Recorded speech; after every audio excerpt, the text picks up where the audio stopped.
तुम्हा सगळ्या विद्यार्थ्यांचं इयत्ता 12वी मध्ये खूप खूप स्वागत.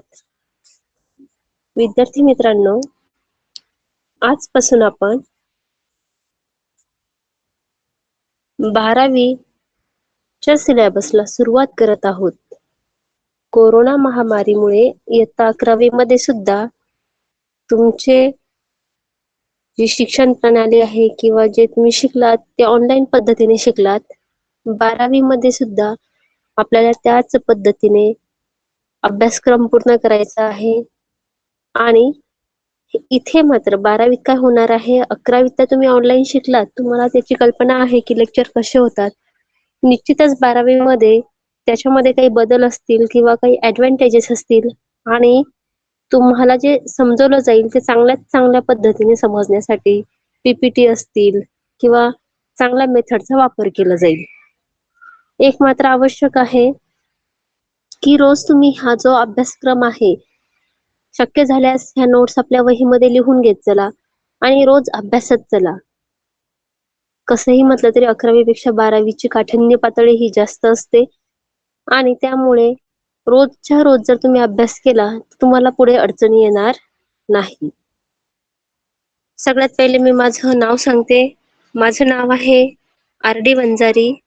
मी फिजिक्स हा विषय शिकवणार आहे आणि त्यातल्या त्यात फिजिक्सचं पहिलं चॅप्टर जे आहे रोटेशनल डायनामिक्स हे चॅप्टर कंडक्ट करणार आहे. आणखी एक सांगावंसं वाटतं किंवा सांगताना खूप आनंद होतो की तुम्ही ललवाणी कॉलेजला ऍडमिशन घेतलेलं आहे.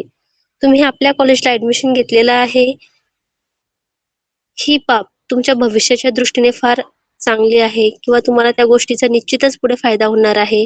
कारण असे की आपल्या कॉलेजला रेग्युलर तास होत आहेत. ऑफलाईन तर व्हायचे परंतु गेल्या वर्षापासून ऑनलाईन सुद्धा रेग्युलर तासिका ह्या सुरू असतात. प्रत्येक विषयाचं तुम्हाला चांगल्यात चांगल्या पद्धतीने टीचिंग केलं जातं. त्यातल्या त्यात काही अडचणी आल्या तर तुम्ही वैयक्तिक त्या शिक्षकाला विचारू शकतात. जसं की आता मी पहिलं चॅप्टर घेणार आहे फिजिक्सचं.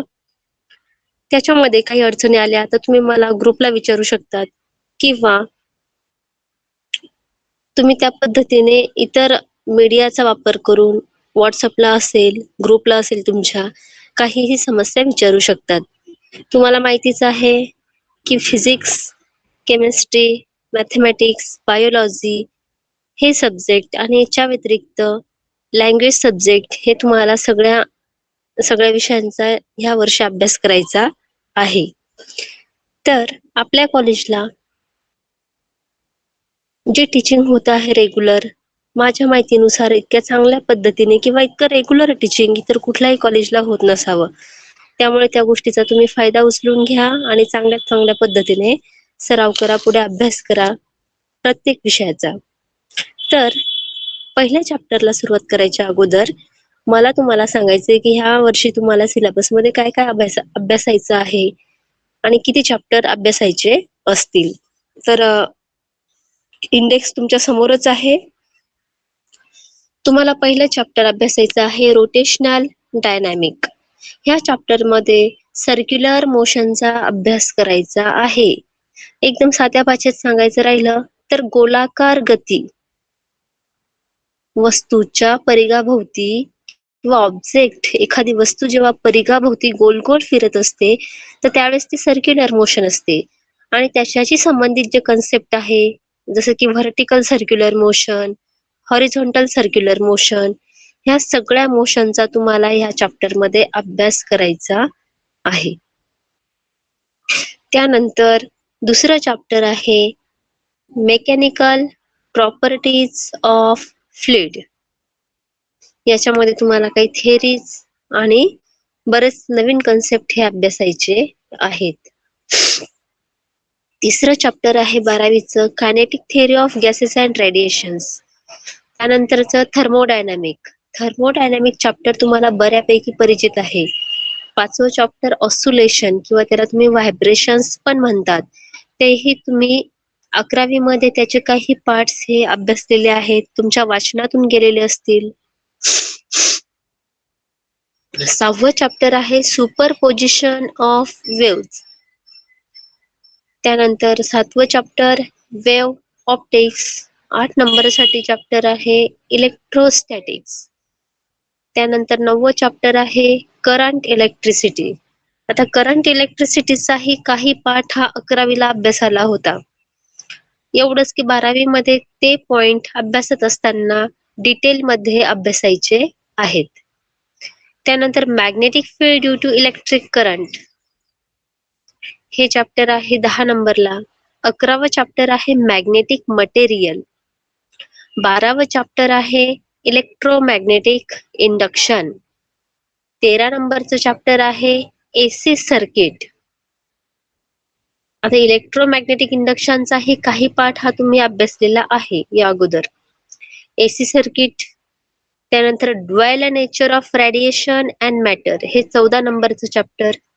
15 नंबरचं चॅप्टर आहे structure of atoms and nuclei. याच्यामध्ये थेरीज तुम्हाला काही अभ्यासायच्या आहेत. आणि 16वं चॅप्टर आहे सेमी कंडक्टर डिव्हाइसेस. इवन 11वीला पण शेवटचं चॅप्टर होतं सेमी कंडक्टर. ते तुम्ही अभ्यासलं असेलच. एवढं की 12वी मध्ये ते पॉइंट प्लस काही ऍडिशनल पॉइंट तुम्हाला शिकायचे आहेत आणि डीप मध्ये शिकायचे आहेत. तर असे हे एकूण 12वीला तुम्हाला 16 चॅप्टर अभ्यासायचे आहेत. आपण 12वी अगदी वेळेत सुरू करत आहोत. त्या मागचं कारण असं की लवकरात लवकर तुमचा सिलेबस चांगल्या पद्धतीने कंप्लीट झाल्यानंतर तुम्हाला रिव्हिजनला वेळ भेटावा. तुमच्याकडून जास्तीत जास्त प्रश्नपत्रिका ह्या तुम्हाला जास्तीत जास्त प्रश्नपत्रिका सॉल्व्ह करायला वेळ भेटावा म्हणून आपण हा सिलेबस आजपासून सुरू करत आहोत. तर तुम्हाला सगळ्यांना शुभेच्छा. आणि आता आपण सुरू करू रोटेशनल डायनामिक ह्या चॅप्टरला. बघा फिगर मध्ये दिसतच आहे तुम्हाला. रोटेशनल डायनामिक चॅप्टरची सुरुवात करत असतानाच काही डायग्राम तुम्हाला दिसण्यासाठी ठेवलेले आहेत. बघा कशा कशाचे डायग्राम आहेत. एक भवरा दिसतो आहे, एक भिंगरी दिसते आहे. त्यानंतर यात्रेमध्ये जे पाळणे असतात, आकाश पाळणा, वेगवेगळ्या प्रकारचे मोठे मोठे पाळणे, त्यांच्या ह्या डायग्राम दिसत आहेत. बरोबर. ह्या डायग्राम का दिले असतील या चॅप्टर मध्ये? कारण ह्या सगळ्या ज्या गती आहेत, आकाश पाळण्याची गती असो, भवऱ्याची गती असो, प्रत्येक ऑब्जेक्ट हा त्याच्या सर्कम्फरन्स वरती फिरत आहे. बरोबर आहे. म्हणून त्या ज्या गती आहेत त्या काय आहेत? सर्क्युलर मोशन्स, गोलाकार गती. आणि त्यांनाच काय म्हटलं जाते फिजिक्स मध्ये? Circular motions. Can you recall? आता तुम्ही म्हणणार हे पॉइंट पुस्तकात दिसत नाहीये. मी काय करत आहे की ह्या चॅप्टरचं पहिले बेसिक जे आहे ते तुमच्याकडून प्रिपेअर करते आणि नंतर मग ऍक्च्युअल टॉपिकला सुरुवात करेल. So can you recall what is circular motion? Figure भवऱ्याची आहे. जेव्हा भवरा गोल फिरत असतो तर त्यावेळेस जसं की पहिला पॉइंट घेतला त्याचा पी, त्याच्या परिघावरचा, परिघ म्हणजे सर्कम्फरन्स, तर त्या भवऱ्याच्या सर्कम्फरन्सवरचा एक पॉइंट घेतला पी आणि दुसरा पॉइंट घेतला P0. जेव्हा ऑब्जेक्ट हा पी पासून P0 ह्या पॉइंटला येत असतो किंवा P0 ह्या पॉइंट पासून P ला जात असतो तर अशा वेळेस सर्कलच्या सेंटर मध्ये अँगल तयार होत आहे थिटा. काही वेळेस थिटाची व्हॅल्यू लहान असते तर काही वेळेस थिटाची व्हॅल्यू मोठी असते. Then what is the concept of centre of mass? हा आणखी एक बेसिक पार्ट आहे. सेंटर ऑफ मास आणि सेंटर ऑफ ग्रॅव्हिटी अशी दोन कन्सेप्ट तुमच्या 11वीला होते. तुम्ही ते अभ्यासले असतील तर आपण पुन्हा एकदा ते रिवाइज करू. सेंटर ऑफ मास म्हणजे काय असतं की असा एखादा पॉइंट लक्षात घ्यायचा आहे. प्रत्येक बॉडीला स्वतःचा सेंटर ऑफ मास असतो. म्हणजे प्रत्येक बॉडीसाठी एक असा सिंगल वन पॉइंट असतो की त्या पॉइंटच्या ठिकाणी त्या बॉडीचं संपूर्ण मास हे एकवटलेलं असतं. त्या बॉडीच्या त्या एकमेव पॉइंटला किंवा त्या सिंगल पॉइंटलाच म्हणतात सेंटर ऑफ मास. जसं तुम्हाला दिसतं आहे, एका व्यक्तीने त्याच्या बोटावरती एक वस्तू धरलेली आहे. बरोबर आहे. आता एवढी मोठी बॉडी आणि एका सिंगलच्या बोटाच्या टोकावरती धरली जाते आहे, म्हणजे नेमका त्या व्यक्तीने कोणता पॉइंट कॅप्चर केला त्या वस्तूचा किंवा त्या पक्षाचा, तर सेंटर ऑफ मास पॉइंट. त्यानंतर दुसरी फिगर पण तुम्हाला दिसते आहे स्केटिंगची. तर मध्यभागी जो पॉइंट दिसत आहे व्यक्तीचा तो आहे सेंटर ऑफ मास. तर सेंटर ऑफ मास म्हणजे काय हे आपण डिटेल मध्ये शिकू. The point at which whole mass of the body can be supposed to be concentrated. Centre of मास म्हणजे त्या बॉडीचा हा असा पॉइंट असतो की त्या पॉइंटच्या ठिकाणी त्या बॉडीचं संपूर्ण मास हे एकवटलेलं असतं. That is it is defined as, it is म्हणजे कोण, सेंटर ऑफ मास. तर नेमकं सेंटर ऑफ मास म्हणजे काय, तर त्याची डेफिनेशन आहे the point at which the hole mass of the body can be supposed to be concentrated. That point is called as center of mass of that body. त्यानंतर काही basic घेते आहे. Kinematical equation of motion. एकूण 3 equations आहे. इयत्ता 8वी पासून आपण ते अभ्यासत आहोत. आता त्यातले जे 2 इक्वेशन आहेत त्याच्यावरून आणखी नवीन 2 इक्वेशन्स तयार करता येतात. म्हणजे एकूण 5 इक्वेशन्स आहेत. ऍक्च्युली खरे पाहता 3च इक्वेशन आहे, पण 3 मध्ये जे कोणते तरी 2 इक्वेशन असतील त्यांच्या सहाय्याने आणखी पुढचे 2 इक्वेशन्स तयार करता येतात.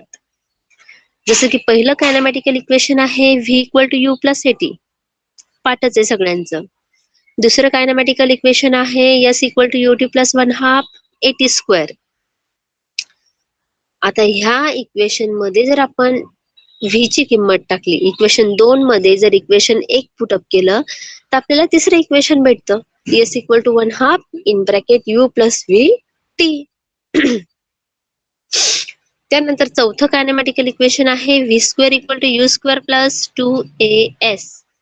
आणि पुन्हा इक्वेशन 3 चा वापर करून किंवा इक्वेशन 2 चा वापर करून आपण काढू शकतो S equal to UT minus 1/2 A T square.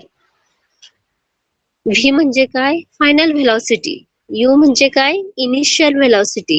A linear acceleration आणि टी टाइम. एस म्हणजे काय, displacement. So this is about the, या ठिकाणी व्ही इक्वल टू पहिले इक्वेशन अभ्यासा, पुन्हा आपण घेऊ, रिवाइज करू. V equal to U plus AT. V म्हणजे काय, फायनल व्हेलॉसिटी. यू म्हणजे काय, इनिशियल व्हेलॉसिटी. हे लक्षात ठेवायचं आहे, लक्षात. आणि ए विषयी सांगताना या ठिकाणी ए म्हणजे अँप्लिट्यूड कन्सिडर करा, चालेल. तर हे होतं बेसिक. त्यानंतर पुढे आपल्याला घ्यायचं आहे फरक रिअल फोर्स आणि स्युडो फोर्स मधला. Do you know real and pseudo forces, their origin and applications. तर 2 फिगर तुम्हाला दाखवते. दोघही वेळेस सर्कल आहे आणि पुन्हा दोघही फिगर मध्ये एक कार त्या सर्कल वरून मूव्ह होत आहे. फरक काय आहे की पहिली फिगर तिचं नाव आहे सेंट्रीफ्युगल फोर्स आणि दुसऱ्या फिगर साठी नाव दिलेलं आहे सेंट्रीपिटल फोर्स. दोघांमध्ये मेन फरक काय आहे की सेंट्रीफ्युगल म्हटलं की सेंटर पासून बाहेर जाणारा फोर्स आणि सेंट्रीपिटल म्हटलं की बाहेरून सेंटर कडे जाणारा फोर्स. तुम्हाला एरो दिसतोच आहे. पहिल्या फिगर मध्ये लाल रंगाची रेषा सेंटर पासून बाहेर जाताना दिसते आहे, म्हणून तो सेंट्रीफ्युगल. दुसऱ्या फिगर मध्ये हिरव्या रंगाची रेषा सेंटर कडे जाणारी आहे, मुव्हिंग टुवर्ड्स सेंटर, तर तो झाला सेंट्रीपिटल फोर्स. बघा, कार जेव्हा राईट हँड साइडला टर्न मारते आहे, पहिल्या फिगर विषयी बोलू आपण. कार जेव्हा राईट साइडला मूव्ह होते आहे तर कार मध्ये बसणारे व्यक्ती कुठे ढकलले जातील, एरो दिसतोय लाल रंगाचा त्या साइडला, म्हणजे आउटवर्ड डायरेक्शनला, तर तो फोर्स झाला सेंट्रीफ्युगल. दुसऱ्या फिगर मध्ये कार जेव्हा पुढे सरळ जाईल त्यावेळेस निश्चितच त्या कारवरती अप्लाय होणारा फोर्स असेल सेंट्रीपिटल फोर्स. हे सगळं बेसिक घेत आहे. त्यानंतर रिअल फोर्स आणि स्युडो फोर्स हेही तुम्हाला माहिती पाहिजे. तर real forces are those which arises due to actual interaction between object. Object मध्ये, वस्तूंमध्ये जर ऍक्च्युअली इंटरॅक्शन होत असेल तर त्यांच्यामुळे अराईज होणारे फोर्सेस त्यांना म्हटलं जातं real force. But pseudo forces are not result of any interaction between objects, rather it arises due to change of frame of reference, and that's why it is pseudo. Pseudo म्हणजे आभासी. एक लक्षात घ्यायचे, pseudo म्हणजे काय? आभासी.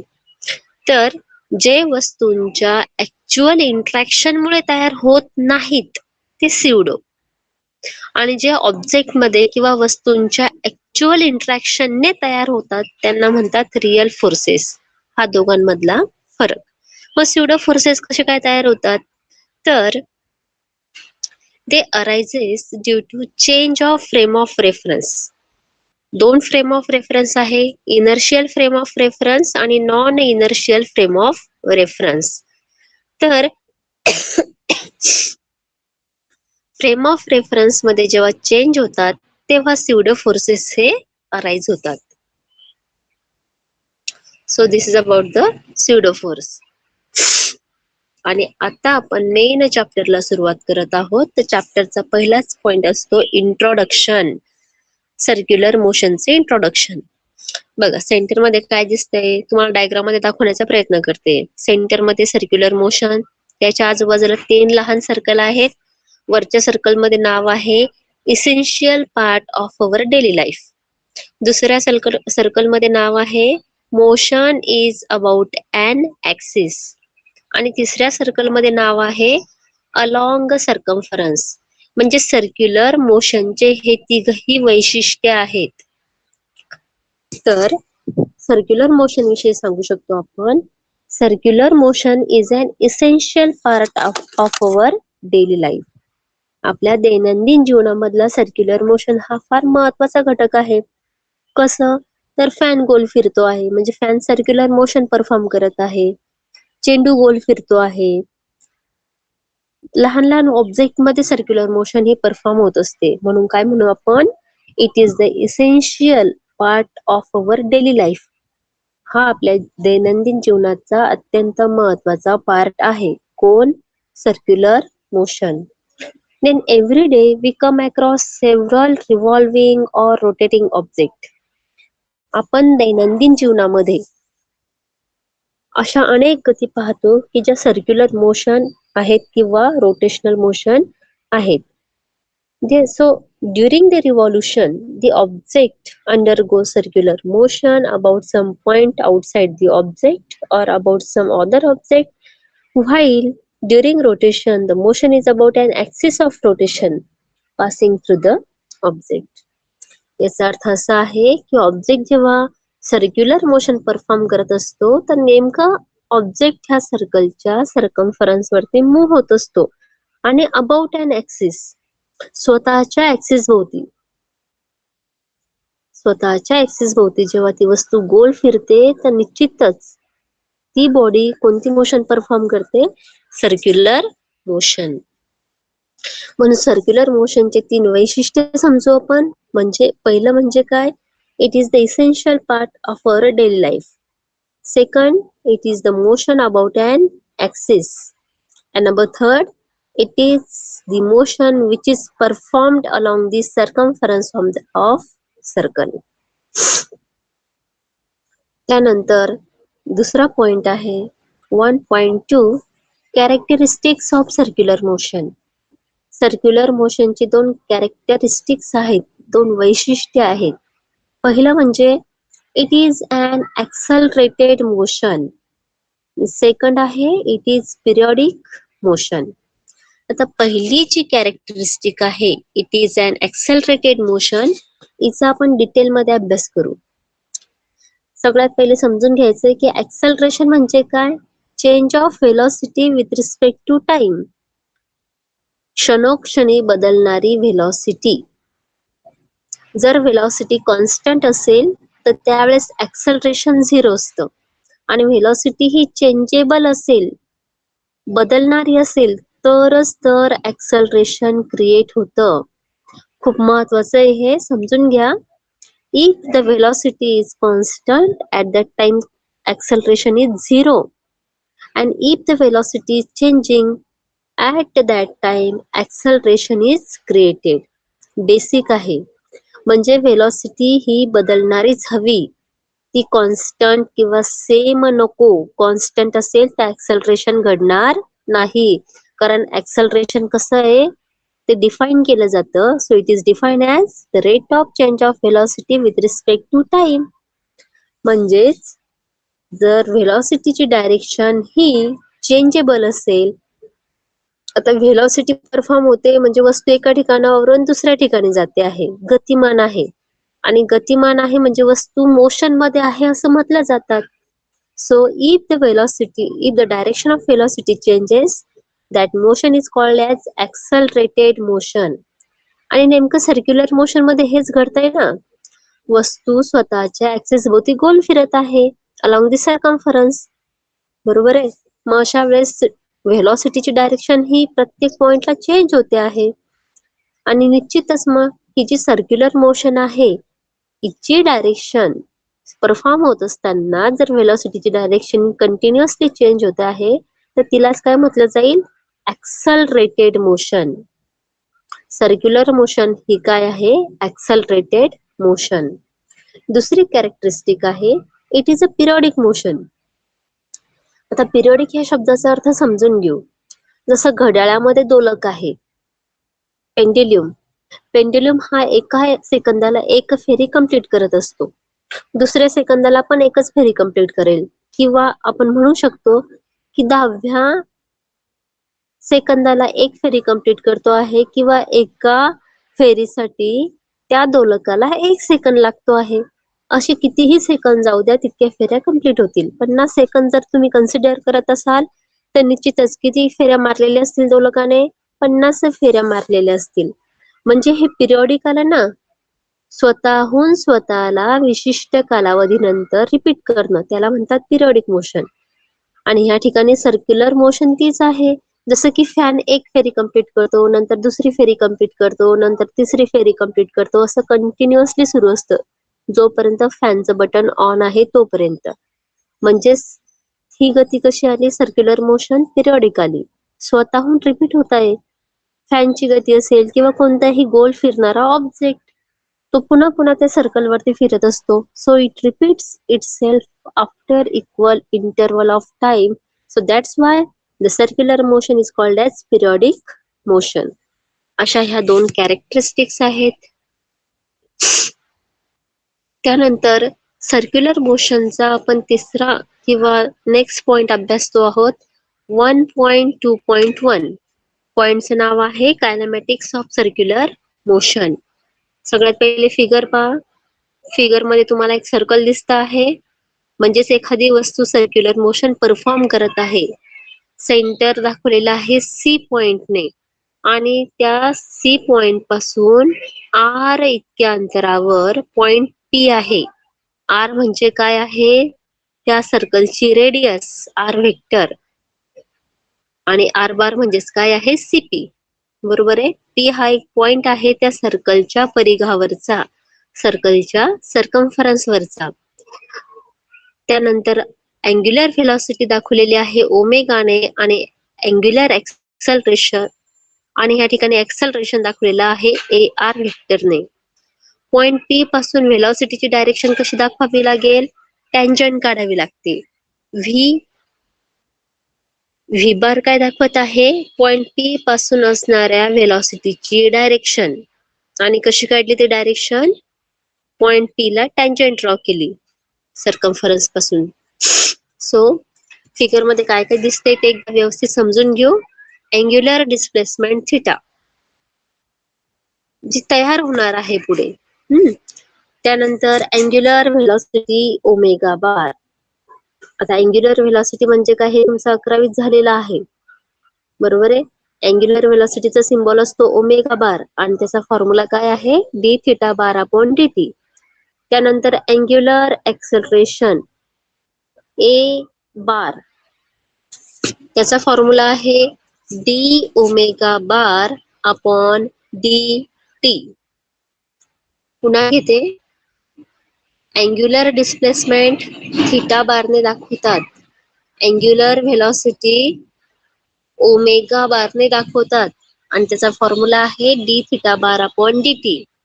त्यानंतर angular acceleration alpha बारने दाखवतात, त्याचा फॉर्म्युला आहे D omega bar upon D T. So which are the analogous to displacement S bar.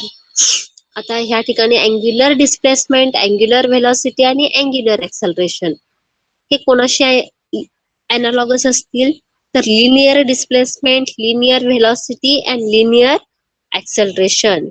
मग अँग्युलर डिस्प्लेसमेंट थिटा बार असते तर लिनियर डिस्प्लेसमेंट एस बार असते. अँग्युलर व्हेलॉसिटी ओमेगा बार असते तर linear velocity V bar equal to D S bar upon D T.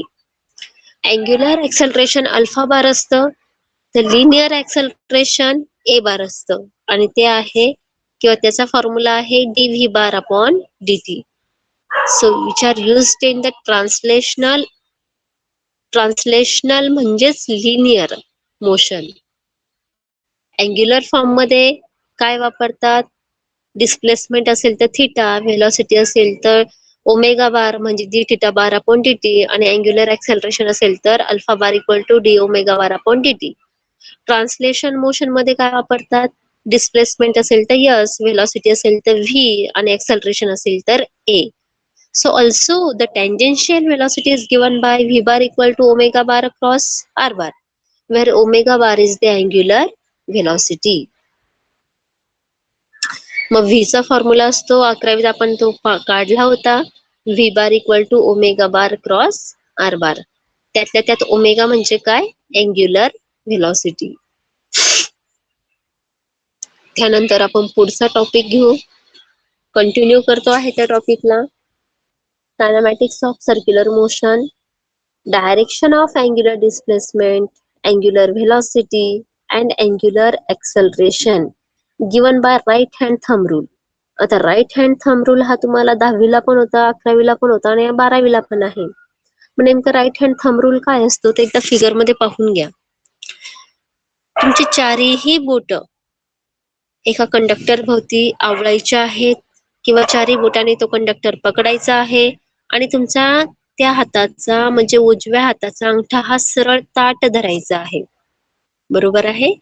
मग वळवलेली बोट आणि ताठ धरलेला अंगठा तुम्हाला कशाच्या डायरेक्शन देईल ते आपल्याला पुढे शिकायचं आहे, बरोबर आहे. मग राईट हँड थंब रूल मध्ये काय काय आहे, direction of angular displacement, angular velocity and angular acceleration, ह्या तिघांच्याही डायरेक्शन कोणाच्या सहाय्याने देता येतात, right hand thumb rule. So right hand thumb rule काय सांगतोय ते समजून घेऊ. Curl the fingers of the right hand along the sense of rotation with the thumb outstretched and the outstretched thumb gives the direction of omega. एखाद्या conductor भोवती किंवा एखाद्या rotate होणाऱ्या ऑब्जेक्ट भोवती, जसं गोल फिरणारी एखादी वस्तू आहे, लांबोळी वस्तू, तिच्या भोवती जर तुम्ही तुमचे बोट आवळले उजव्या हाताचे तर ते काय देतील तुम्हाला, सेन्स ऑफ रोटेशन. तुमचे चारही बोट त्या कंडक्टर भोवत्या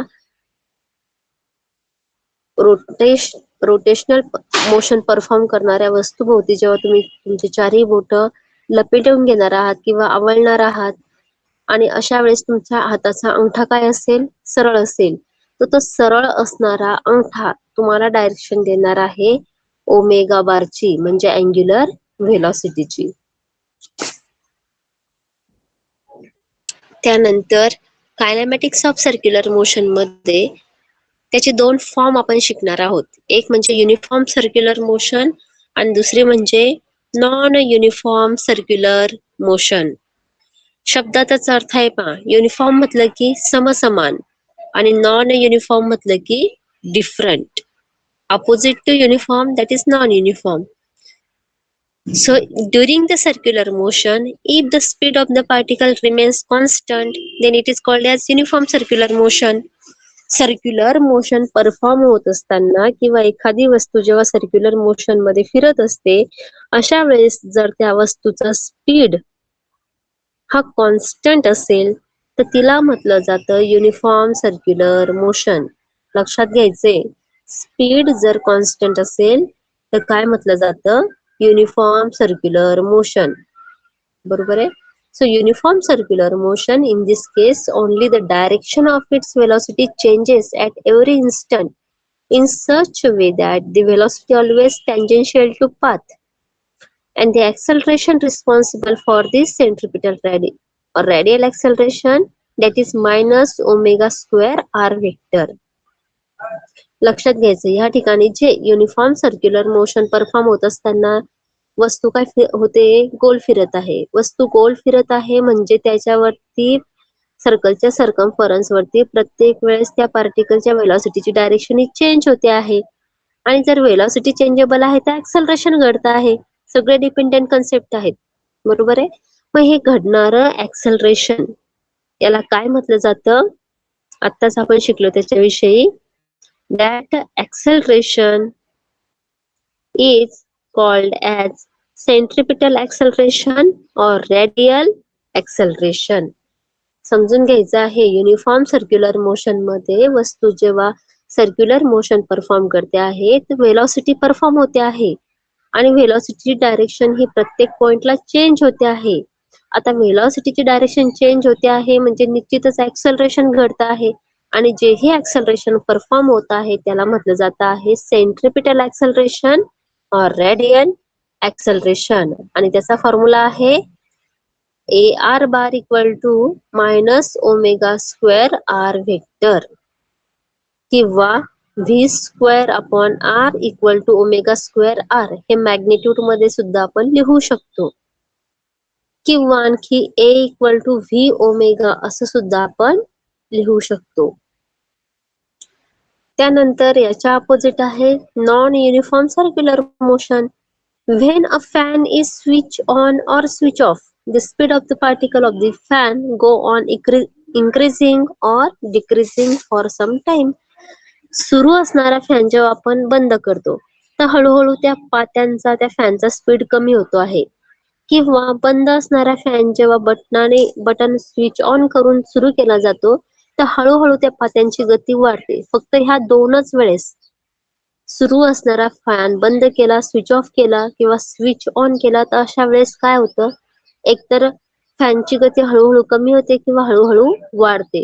त्याच वेळेस ती गती म्हटली जाईल नॉन युनिफॉर्म सर्क्युलर मोशन. आणि एकदा का फॅन सुरू झाला तर जोपर्यंत आपण ते स्विच ऑफ करत नाही तोपर्यंत ती काय असेल? Uniform circular motion. कन्सेप्ट समजून घ्यायचा आहे. फक्त स्विच ऑन करते वेळी किंवा स्विच ऑफ करते वेळीच फॅनची गती एकतर हळूहळू कमी होते किंवा वाढते. त्याच क्षणांसाठी फक्त ती गती असेल नॉन युनिफॉर्म सर्क्युलर मोशन. मग अशा वेळेस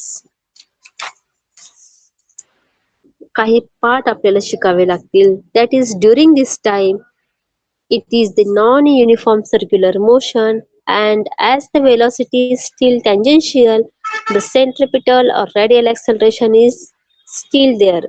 However, for non-uniform circular motion, the magnitude of AR bar is not constant. हे फार महत्वाचं आहे.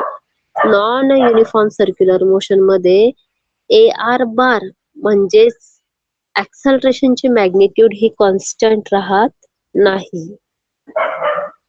The acceleration responsible for the magnitude changing, the magnitude of velocity is directed along or opposite to the velocity. Acceleration आणि velocity चे directions कशा येतील आता? Opposite. And hence always tangential and is called as tangential acceleration. That is d omega bar upon dt. त्यानंतर पुढचा concept घ्यायचा आहे आपल्याला 1.2.2 आणि हा कन्सेप्ट आपण पुढच्या तासाला घेऊ. इथे आज आपण थांबू. थँक्यू.